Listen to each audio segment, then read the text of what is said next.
40 to 50% of industry experts across the globe at this moment are adapting virtual production techniques.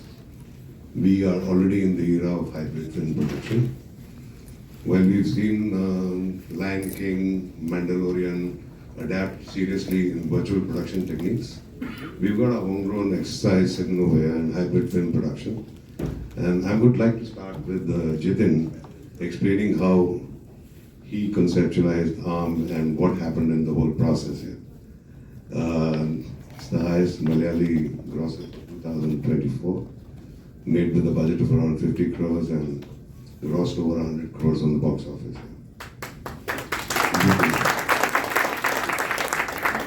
What are the challenges you faced during that implementation? Hi all, I'm Jithin Laal. I came from Malayalam film industry. So I did my debut film called ARM. So I was coming for IFFI for past 10 years. So this is my 10th IFFI. I didn't went to any film school or anything. IFFI and IFFK, this kind of festival was my film school. So thank you for this opportunity, Prashant sir. So last time I was supporting one of my startup friends firm. We were doing pre-visualization from that company called Tilt Lab.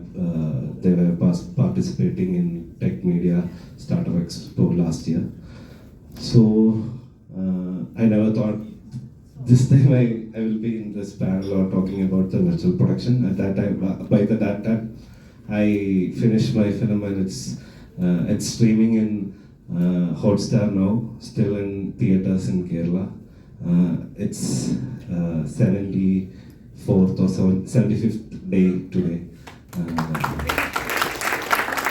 It was actually, we made it in the budget of 20 to 23 crores. And I think my producer had made like 150 crores totally. Yeah. Can you share what challenges you faced as a director? Yeah, Malayalam film industry is like a very small industry. This 23 or 25 crores is a very huge budget for us and also for a debut director.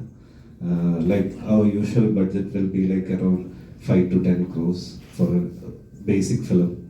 But I was planning this kind of film because I'm very much obsessed with fantasy and adventure, this kind of thing. So I want to make something like that, VFX or CG oriented, because we can't shoot in multiple locations. So when I was talking to you yesterday, you mentioned that you did a lot of pre-visualization. Yeah, basically these kind of films need, when Marvel do the films, they're having a company called First Floor. So they do the pre-visualization for them, and they make whole film like a 3D animation film. So was your workflow entirely different So from a normal? Yes.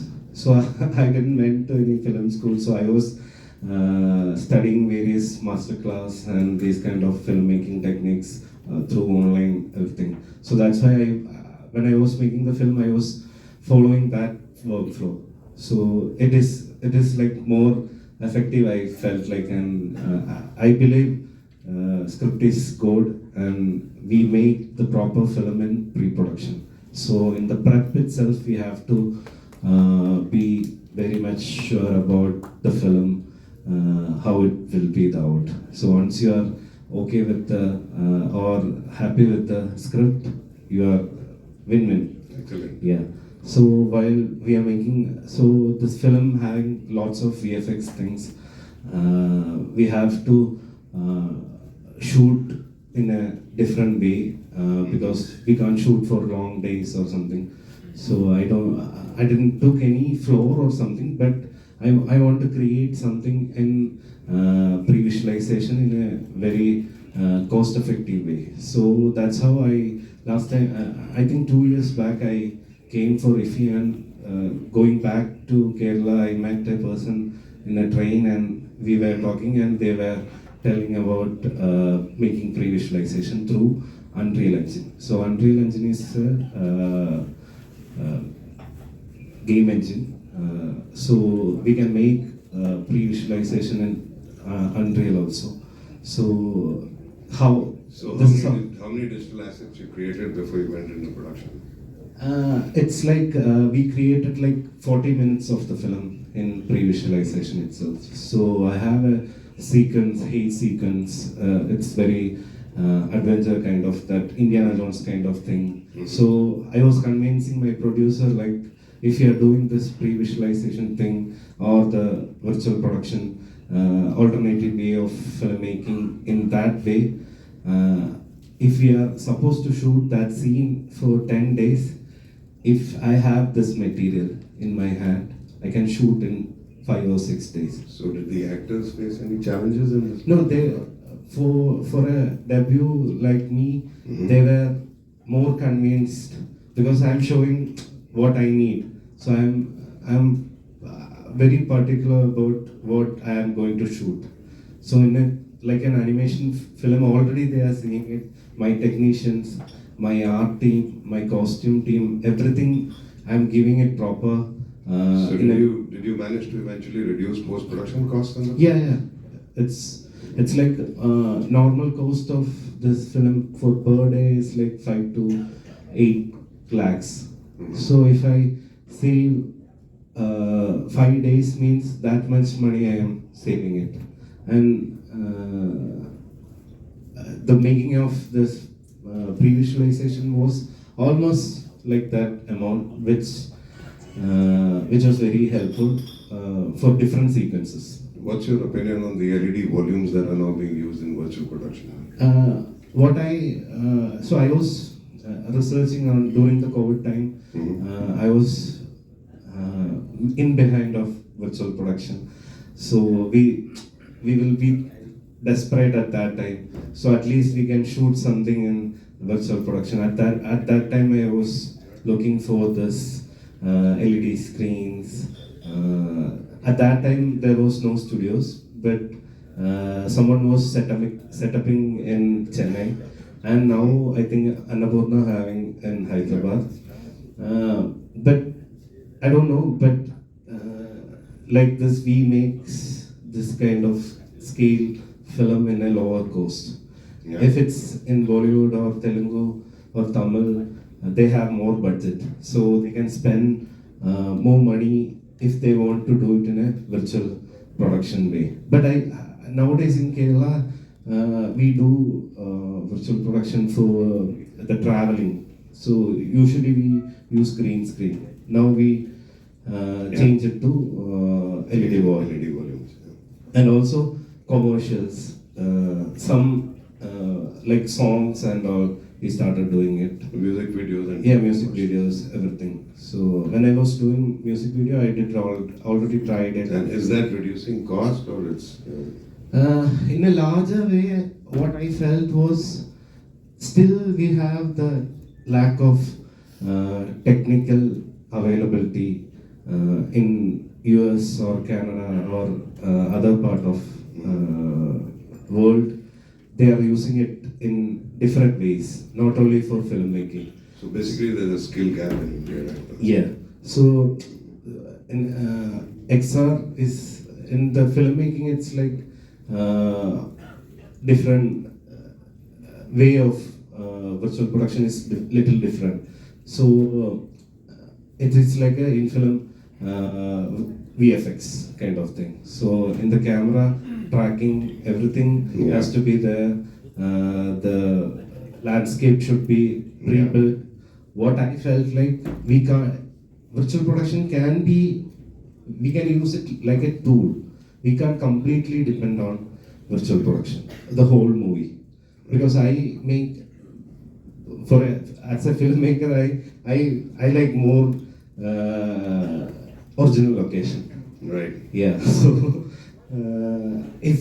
So if you watch ARM, but that's exactly the barrier we have currently in terms of adapting to virtual production today. So when I was there's making, no creative oversight, people are not aware of what will be the outcome eventually. Yes. And there's a technical skill gap, and everybody at this moment, especially directors, Yes. are wondering what the outcome will be. DOPs are at this moment deliberating on how they are going to work with the gaffer because they don't understand how the lights in the LED volume are going The to be workflow is very different actually. So the workflow is very different, and people are And everyone should be aware about that workflow itself. correct. Otherwise, it will take time. It will cost more. Everything change. Correct. So when I was making AR, so I don't want to make my mountains should be usual Kerala mountains. Yeah. So I never visit Vietnam, but I want that kind of Vietnam mountains. mountain. Yeah. So I created that in Unreal and I placed in the post production. And did you put that asset into the marketplace in Unreal? Yeah. So We if- get the assets there. Tomorrow I want to use the same mountains. You can give me the rights for that. Yeah. But yeah, next time I will be, my visual plan will be different. So I won't be repeating that mountain, so you can use it. Okay, so what advice would you give people? You essentially, obviously, at this moment, still leaning towards hybrid film production. So You're more into VFX. yes, we need proper technicians basically. So as a director, if I am saying my environment should be like this, I need when they are doing mandolin, they have the LED wall, Yeah, the landscape, everything was there, yeah, but they having a set extension, yeah, like the flooring, Yeah. the sand, Yeah. some dunes or some bushes. Yeah. These kind of things should be there. So the set design or all this team should be very much aware about how the camera tracking. So we need to learn people how to do the virtual So if production. you effectively have the technical skill gaps addressed and have the talent in the marketplace, do you think virtual production is a good thing to adapt? It is good thing to adapt if you are making a big budget film. It's already happening Yeah, globally. yeah. If I'm making Brahmastra or something, I get more money, so I can use virtual production. If I am making a film for 20 or 30 crores, I can't afford it.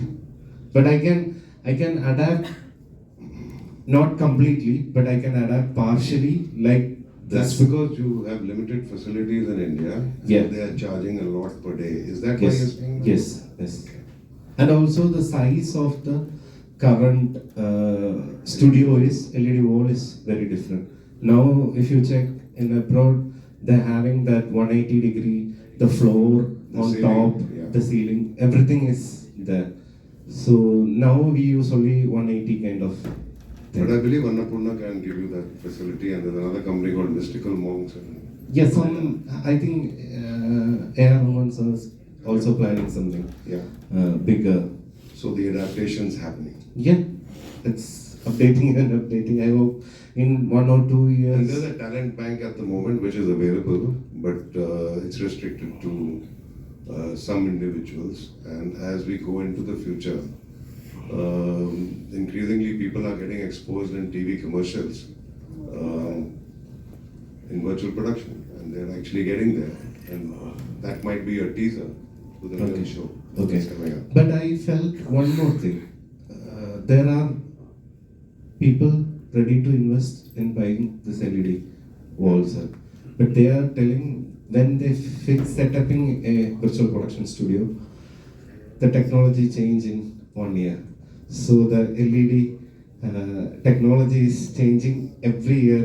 The IP is it's changing. So they are investing huge amount, and very next year it's changing.